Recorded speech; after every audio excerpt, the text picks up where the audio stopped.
Mimi Jafari Juma Nyaegesha, mgombea udiwani wa kata ya Ubungo, wilaya ya Ubungo, manispaa ya Ubungo. Naombe sana wananchi wote wa kata ya Ubungo wajitokeze tarehe 29 Oktoba kwenda kupiga kura. Kura ni haki yao ya kikatiba. Wajitokeze bila kusita, bila woga. Usalama upo, kila kitu kipo. Maandamano yetu tarehe 29 ni maandamano ya mistari ya kupiga kura.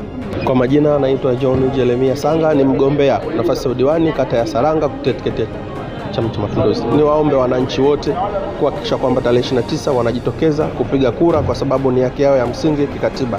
Hivyo wajitokeze kwa wingi katika vituo vya kujiandikisha ili waweze kupiga kura zao, kwa sababu kura yao ni haki yao. Mimi Lawrence Christopher Mlaki, mgombea udiwani wa kata ya Goba kwa tiketi ya Chama cha Mapinduzi.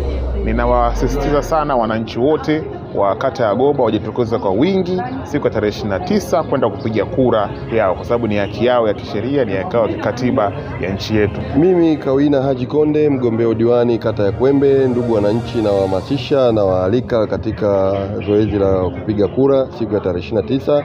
Kama tulivyomsikia Amiri Jeshi Mkuu, rais wa nchi hii, amesema kwamba ni nchi ya amani, basi tujitokeze kwa sababu ni siku ya amani. Tutakwenda kupiga kura na kurudi majumbani mwetu.